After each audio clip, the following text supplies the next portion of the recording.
Market Week, Stock Market Brief, Thursday, November 13th, 2025. I do this on Thursdays when I plan to be off on Friday, so that's why you're seeing this today. And I think you're going to love the information that I have to share with you as we look at things about the stock market. I want to remind you to go to askSlim.com. Take a look there at everything we have to offer. If you have any questions about our services, make sure you come down here to Slim AI, bottom right side of the page. Click on that. You can ask questions about our services, about the specifics of our indicators and things like that that we use. And if you become a premium member, then you can upload charts. Slim AI will help you with your analysis. And you can literally ask any question about the markets or economics or anything that you want to know, and Slim AI can help you with that. So go to askSlim.com, take a look around, and look at that. I think you'll really like it. This is Slim's Take. Slim's Take is something that I do, and I think there's an important issue to discuss about the market, and I've got opinions about it, so that's why I bring this to you. And today, Slim's Take is a stock market versus a market of stocks. So the stock market is soaring to historic highs right now, but this strength is narrow, not broad. Techs and AI, they're the giants that are lifting the indexes, while most of the other stocks do lag behind. We've seen that, though there is some change going on in the market at this moment. The few carry the many. Well, the top 10 stocks now make up nearly 40% of the S&P 500. The Mag 7 alone represent about a third of that S&P 500 index. Their valuations are at extremes. NVIDIA, 66 times forward earnings, and that's some pretty rosy earnings. Tesla, 209 times. Apple, Microsoft, both of them sitting around 36 times. This just is an example of some extremely high valuations. If you look at Palantir, well, it's off the charts. This narrow surge is what's pulling the market up to record levels.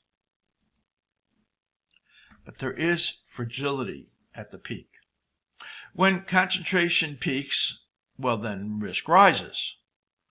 One earnings miss or a policy shock at megacaps can ripple across the entire market. Investors think they're diversified in the indexes. That's dangerous. It's a dangerous illusion. With 4 of every $10 tied into the same few names. That is not diversification. And beneath the surface, many sectors remain flat. In the late stage, investors do search for the undervalued. And we do see that now as we begin to see some movement into value stocks, cyclical stocks, as the Dow Jones begins to overperform the entire market. But history, that does speak loudly. Past peaks in concentration have led to poor long-term returns. In 1972, which was when I first started looking at the stock market, investors faced a lost decade. Inflation and the 1973-1974 bear market crushed valuations.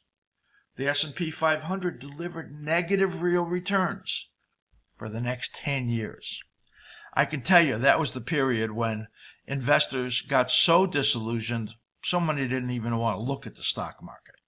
As a matter of fact, if you look at the period from 1968, 1972, whichever one of those peaks you want to look at, there was one in 1970 also, that period out to 1982 had 3 or 4 very significant bear markets, depending on where you measure that from. So there were a lot of times when investors IRAs, their retirement accounts got devastated during that period. So people got very disillusioned, and that's what happens, just the opposite of where we are now in the stock market. The 2000 tech bubble, the index produced flat to negative real returns for a decade. The lesson? Concentration creates short-term lift, but often sets up a decade of disappointment. Let's take a look at this chart. This is so interesting. This was put out by CRSP, Goldman Sachs Global Investment Research. And what this shows you is the market concentration relative to the 75th percentile in the stock market. So this, if you look here, this shows 1932 as a peak level of market concentration. And here, 2023, that's the little dot, and then it went up past that into 2025, is the market concentration today. So you can see we've gotten up to this level. Well, you would say, why doesn't that say 1929? Well, actually, the market concentration went up in the first down wave of the crash of after 29, because look at these stocks that were the top weighted stocks during that period. They actually were a flight to safety. They didn't go down as much as the rest of the market. Well, that is until the next wave when the market started to fall. And remember, the markets did fall all the way down until they made their low late 30s, early 40s during the time when the war started and all the money started to get spent to build the defenses, and people all working for the defense departments and saving mass amount of money. And that's actually what got the economy out of the Depression, was when the all that money after 1945 started to come back out, and that was the post-war boom that you saw right in there. So when the stock market crashed in 1929, actually the bottom fell out from under it, and the heaviest weight stocks actually didn't quite do as bad until later on. And you can see that list. Now here we are. Here's the list today of these top 10 weighted stocks. And that's the ones that are in this, 40% of the market, 40% of the S&P, and that massive weighting in there. Just one mistake, one accident, one change in sentiment about AI, one sense that the spend that we see going on is just insane and cannot be monetized by all of these companies. Well, all of that, any of that, could be what breaks the stock market to the downside significantly. So that's the comparisons of the of market concentration, and you can see right now we're at a record market concentration. That means, well, what does that mean for you? So my take is that today's market strength, it's narrow, it's fragile, and risky. Investing in the indexes is not equal to diversification. And so many people out there think so. Just buy the SPY, keep it forever, it's just fine. Well, the SPY right now is so heavily weighted in these few stocks that when that first mistake comes, you're going to see there will be massive moves to the downside. Big downside days, big downside weeks, something very different than the market that we're seeing right now. So I'm not saying it's coming tomorrow. I'm not saying it's coming in a month. But when it does come, it's going to be painful. Opportunity still exists, however, but only by being selective in this market of stocks, not the headline indexes. That means you have to be very selective, and you have to be more short-term minded, because if you have that perspective, you will be able to stay out of trouble. The trouble that is likely coming. Well, once the peak comes, probably for the next decade, because history warns. When few names carry the market, the next 10 years rarely reward investors. Ignore the lessons at your peril. That's Slim's take. Please do read this slide. That does give you a good idea about our analysis, how we use that, and about you using what we provide. Always encourage you to consider trade ownership. You must own your own trades. That means you manage the risk. You don't wait for anybody to tell you what to do. And that's, we say we're not responsible for your trading or investment results. That's positive or negative. We're the navigators. You are the pilot. Here's my analysis on the stock market. But first, we are now running our cycle analysis workshop. We only do this once or twice a year. This workshop took me over 2 years to write. over 6 months to produce because there are 26 online video modules, plus many tools for text videos. You could watch these videos for weeks and weeks and weeks and continue to learn. This is online lifetime access. You don't need a special platform. You just get access right through our website. Anytime from any device, you'll be able to watch the teachings that I have brought and also the additions from our team. And you will never look at charts the same as you did before. You'll learn to improve your directional decisions and project in time and price. And bonus items for this time. Well, our cycle analysis workshop now includes a dedicated Slim AI coach. It's right there on the page with you. You read something, you have a question about it, you want it further explanation. Slim AI has learned everything about this workshop and really can talk to you if you choose the what is called call mode or voice mode. It talks in my voice. You're going to think you're talking to me. It is truly amazing. So it will give you the kind of support you want. You can even, let's say, watch a whole video module and say to it, okay, now, quiz me on the items in this particular module. It will do so. These extra cycle analysis teachings and addendums that have been added since the original release are so enlightening. And you're going to see more of those. We have more coming. Level 4 members, you get an extra $100 savings. So if you're a level 2 member right now, you want to step up to level 4 for a while, level 2 or 3, you could step up to level 4. You get that extra $100 savings. It's a special $400 discount for everybody. Plus that extra level 4's $100 savings. That means level 4 people save $500. That would be for everybody $897 versus $1297. This is an amazing discount, and a workshop like this anywhere else would be thousands and thousands of dollars. We've already made it so that it's affordable for people, and now with this special running on, it is so affordable.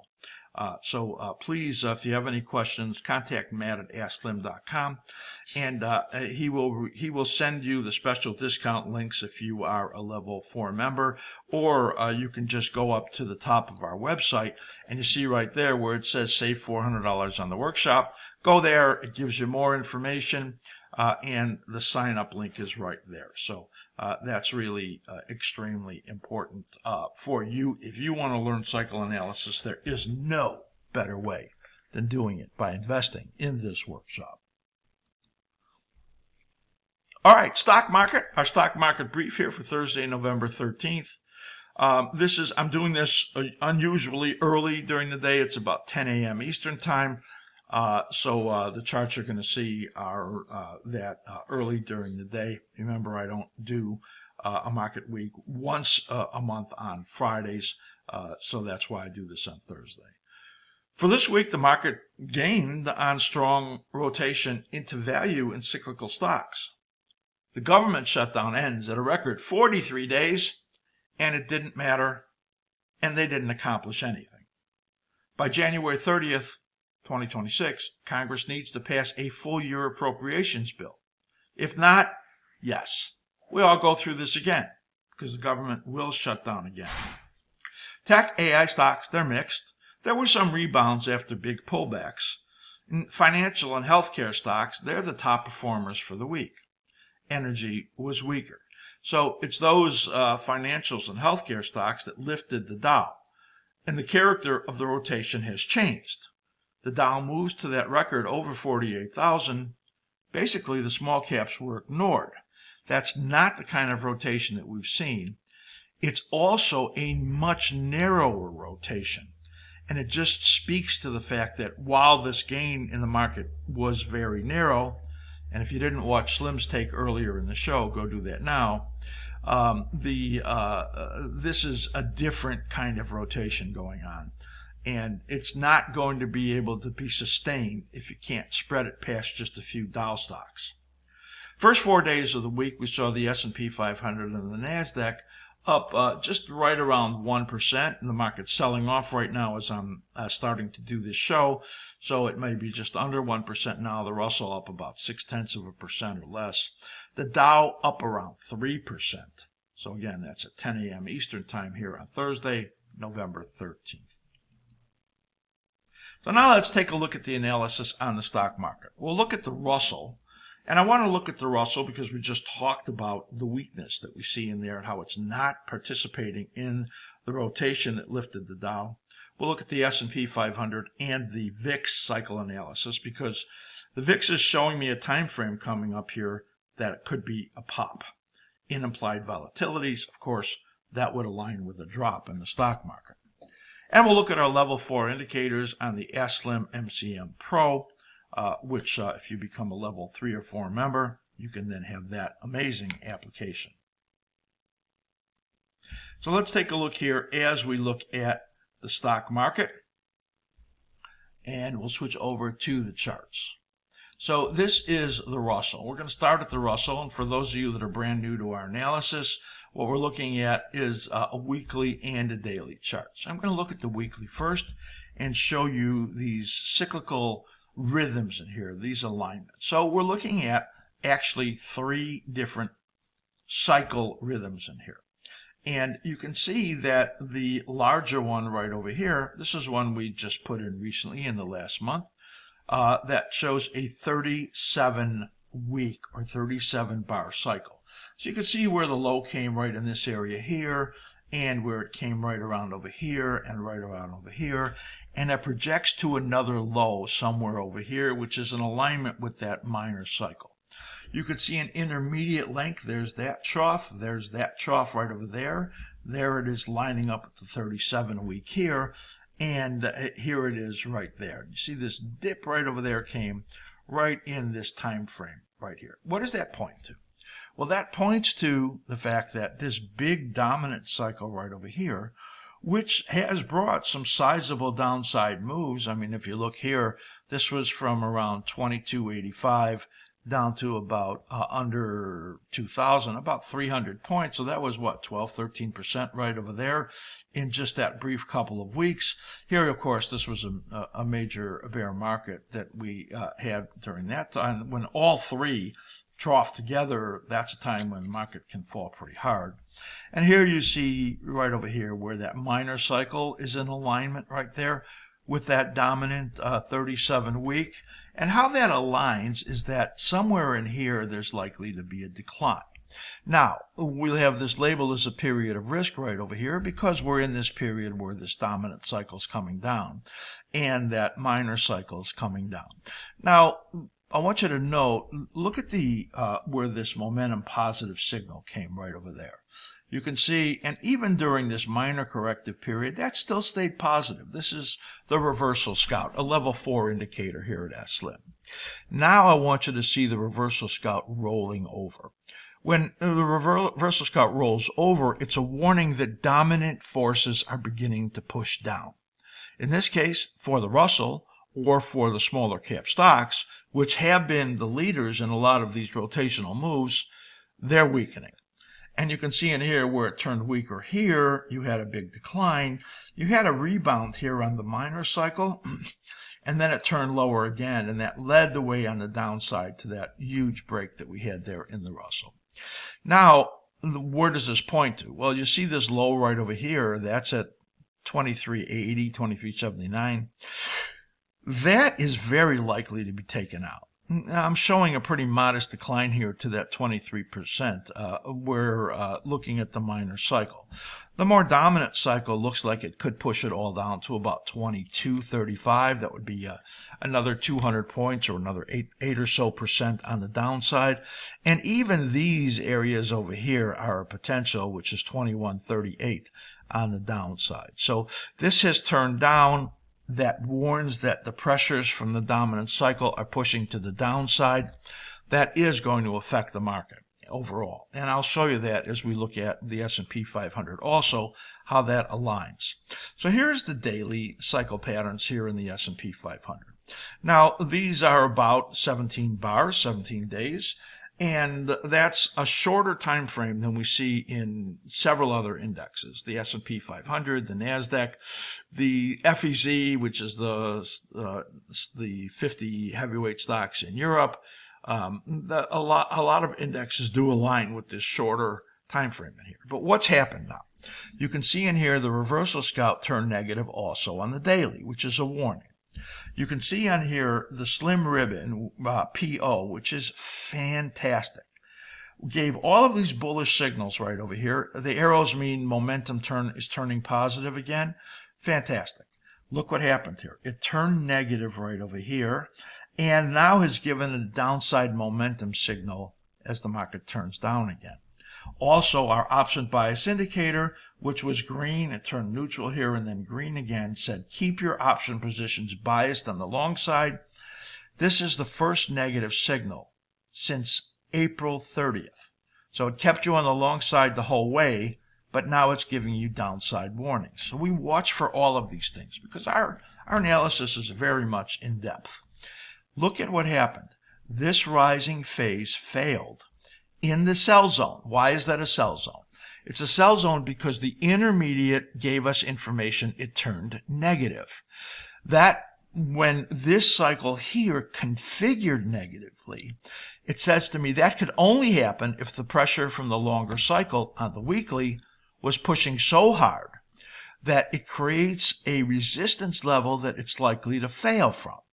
That means that this market is likely to move down, get under this level of that 2379 that I talked about, and you have this megaphone top that was forming right in there.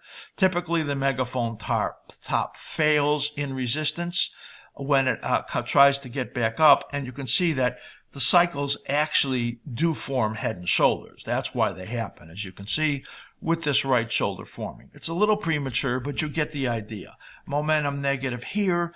On the daily, it's being affected by the negative momentum here on the weekly, and that tells you there is trouble for the Russell right now.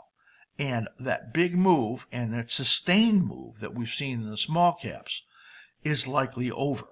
And that is going to be an influence on the stock market being able to maintain rallies that have a good upside breadth in order to keep the rotation going. It looks to me like the rotation has ended. It certainly changed character as we saw it move into a very narrow group of banks and healthcare stocks in the Dow that look like value, but they don't look like value to me. So you can see this has certainly now begun to give negative messages as we look at the Russell. Now let's look at how the S&P 500 looks and how that information that we just shared comes over to the stock market, the broader market here. So here you see that same 37-week cycle, the same minor cycles. These things all align up very closely. These vertical lines now are in there to show you where this dominant cycle troughs are. And look at that. Look at how they line up so beautifully. Going back, actually, I could put another one right in here. We'll just do that so you can see. I'm going way, way back over here into 1922, into 2022. And you could see fantastic cycle that is. And Mark VP, one of our members, said, hey, take a look at that. He was sure right to look at it. So what does that say to us now? Well, this is the positive momentum that we've seen as the reversal scout has kept you on the long side of the market. No matter what I've said about, market corrections, anything that could come to be bearish, with this still driving on the upside, we have continued to warn the momentum conditions said the market was still going up. Now, configuration and translation. Those are terms in the glossary, and you learn from our cycle analysis workshop. And don't forget, I'd shared earlier in the show the special where you could save $400 or $500 to take that workshop. Go to the top of the askSlim.com webpage, and you'll be able to get the information on that. You'll notice in here I only have these little arrows turning to the downside right in here. So this configuration, in other words, where the low is and where the next low will be, or troughs, is distinctly different. In other words, just as you saw right over here, this very positive configuration set up another positive period after that. This translation, which means that the peak is coming way on the right side of this big cycle over here, that says, and I'm just going to show you what I believe is likely to happen. I'm going to duplicate that arrow right over there. That says that, you get a correction somewhere out into this time frame. That's a 7% right over there to the 23%. Let's just estimate at that the next time frame over here will then follow those patterns up, and the probability, if a bull market peak is going to be made, that this isn't it. The probability is high that that will come over here as we move into early part of next year. And then there is, you'll see the big picture analysis that I do at the end of the year, talking about a major decline in the stock market into next year. But in the meantime, we're focused on this translation, this configuration, and the likelihood that when this break comes, that following that will be another upside move. Now, we'll see what the nature of the market of stocks looks like as that does happen. But we're in this period of risk right now, as you can see, and each of those yellow areas in here, does bring declines. And that's what we expect to happen right now. So there's a little bit of a projecting in there, because overall, even though it's likely that there's a corrective period ahead that takes you into December, this still is not likely a bull market peak. So I wanted to show you that because I think that's important information right there, and that's why we're showing just this beginning of a turn here with momentum still strong. But still, when I look at that Russell information, it tells me, do really consider that this market could be peaking. Now let's take a look at the S&P 500 here, and I have an illustration here of both the Russell, which is right here, that 17-bar cycle, and you could see where that bottom came right there, and this bigger cycle that you see here on the S&P 500, and what was this upward trend that you see there that actually tried to get broken. We have a warning level here at the 78.6%, and the S&P 500 NASDAQ nailed it and then bounced up again. So that put us into a period of kind of confusing analysis, because the Russell in here could be dominant, as I showed you, or the S&P 500 may be following that cycle. You can see that the momentum in here just has gone flat right there. Right over here, the momentum tried to go negative, tried to go neutral, but it couldn't. So this short-term momentum is staying positive. Got to the bottom of the support zone, but it bottomed. So the question is, will it follow this cycle over here, have a big break into the early part of the week, or will they both follow the rhythm of the Russell in here, which does suggest that the market will fall? So this cycle low is basically, let's say, November 13th to November 22nd, 23rd, right out over here. So that would take you into sometime next week or the following week, depending on one of these, which one of these. If we're going to need to get under this low, 65, 50, 78, in my opinion, with the momentum conditions turning negative, in order to get a confirmation that the peak is in and that the stock market will go into this corrective period that we're looking for, which may be 7% or more on the downside into December. Everybody says that can't happen because of favorable seasonality. Well, forget about that, because this isn't like any other market we've ever seen. Now, that's really the question, which one of these will form. If the market can hold up in here, then it will say to me that the broader market has a little more dominance in here. The lower cap Russell has its own negative thing going on, and we'd probably get into some kind of a range trade going on in there until you get into the period where this cycle begins to take over, and then you have the big decline into that third week of December that we've talked about as when that we're likely to get that break. So if you look here at the third week of December, that's exactly where this big cycle lines up. So you have that synchronicity in cycles that says there's likely to be a push down in December. And again, you're all looking at Christmas rallies. Well, that probably is between Christmas and New Year's this year based on these rhythms. Let's take a look at VIX because that is important to this analysis. So here's your weekly VIX on the left. Here's your daily VIX on the right. We called this saucer bottom right over here while it was forming and saying, well, there's a good reason to believe we're going to start to see some jumps in implied volatility. And then you have this minor cycle right in there that is giving you a sense for when you can get, upside moves in the market, when you get downside moves in the market, which are inverse to what we're seeing here. You can see right in here on the weekly, the dominant cycle right over there looks like it has maybe another week or so to go before we get into a period for the next upside spike in implied volatility. That aligns right over here with this cycle. So this is where, and you can see the jump in IVs right now, where I got to wonder if that's already happening. So this period right over here into the first week of December is a period where the IVs can jump. This one right over here, which takes you, through that period of Christmas, also is a period where you could get jumps on the upside in IVs. So that says to me that the VIX alignments, or the likelihood of rallies in implied volatility, which is a demand for insurance, a demand for puts, is a period that's out ahead of us, very likely in this December period, maybe mid-November out through December. So the market could start to get some selling coming in very soon. We have to see how this then bottoms in here, if this is actually a bottom forming. And if that's the case, then, you could get some moves up in implied volatilities that come up right over there. And if that's not where it happens, then, it happens somewhere likely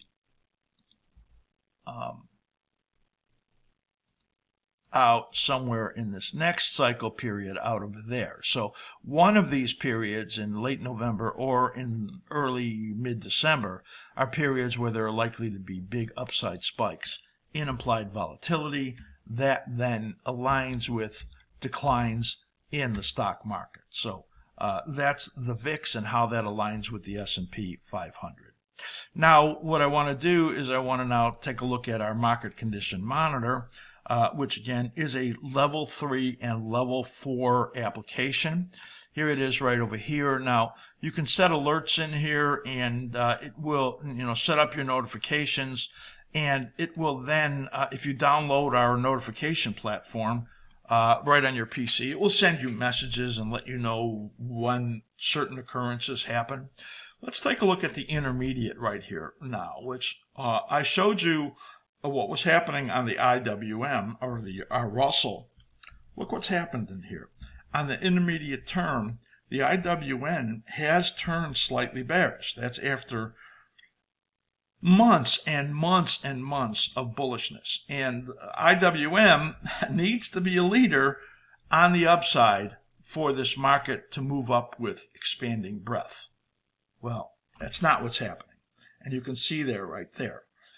You had the QQQ, which was very bullish, now come down to bullish, but you still have the SPY and the diamonds very bullish. And you're going to need to get some significant deterioration to change these. So the message in here is that the lower caps are turning more negative.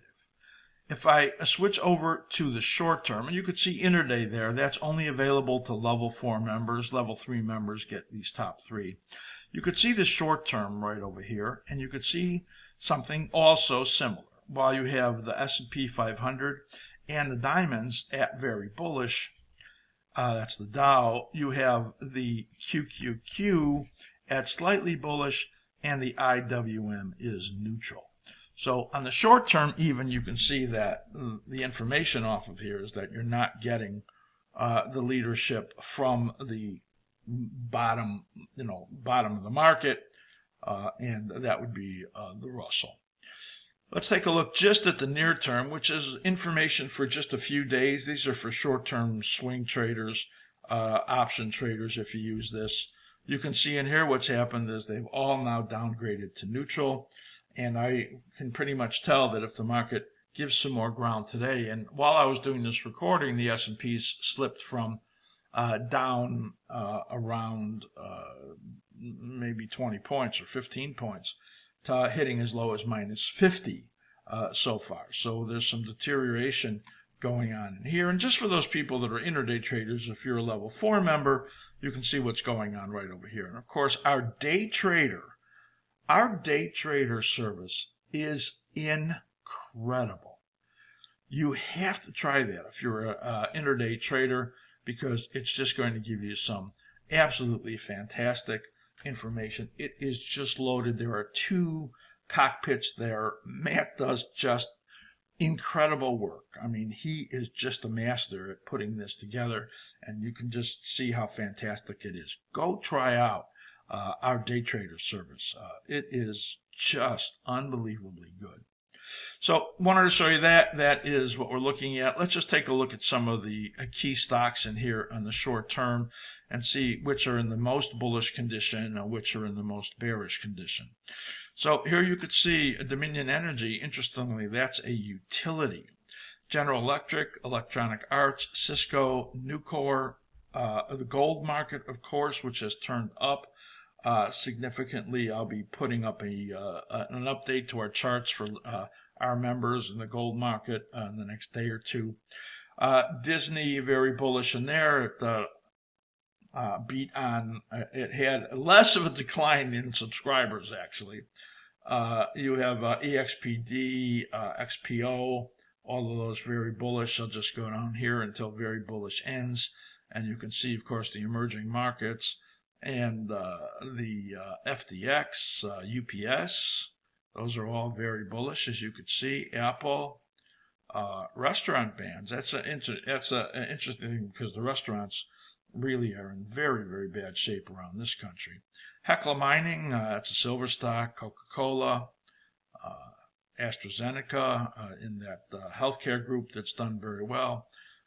There's Citigroup and the banks that have done very well. Same thing for Morgan Stanley. Transportation average. Look at just so many that have been very bullish in here and have been moving sharply to the upside. Let's take a look at the ones that are very bearish based on the short term.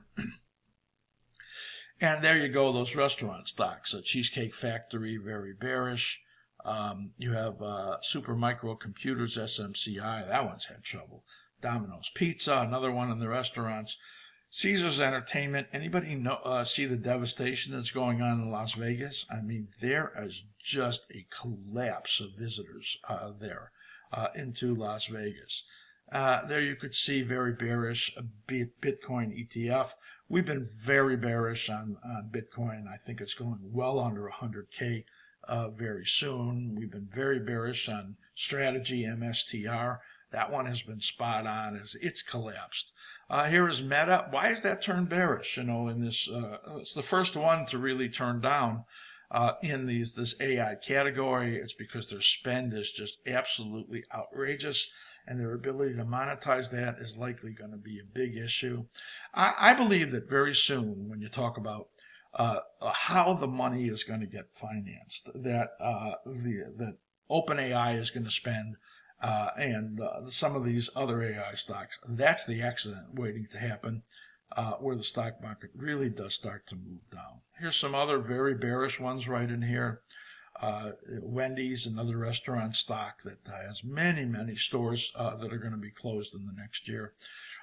Hewlett Packard, interesting. Costco, now that has been a super, super bearish stock, but you know, it had gotten so crazy on the upside. And that's the end of the ones that are very bearish in there. So that's a look at the market condition monitor and looking at the indexes that we have right over here. We always keep those right up on the top on the short term, and how you use this. And again, you can just get notified with our platform right there when if you download our notification application, and there's information how to do that on our website, or you can write to me at askSlim.com. That is everything I wanted to show you today. As we've done that analysis, do get acquainted with us. You want to get our free information. That's information and analysis on the S&P 500 every single day. No credit card. Go to the top of our website. Free stuff. Sign up for Snapshot Lite, and you'll get that from Matt every day sent to you in email. On YouTube, subscribe to this channel. Click the notification bell, and do like this video. Give it a thumbs up. On X, follow me at askSlim. And any questions, again, that you have on our memberships, information on anything I've showed you, or on our huge offerings of education and analysis. And don't forget the special on our cycle analysis workshop. Write to Matt at askSlim.com. That's it for this show. I want you to be so careful because it is so crazy out there. I'm always wishing you great trading. Well, I'm going to sit and I'm going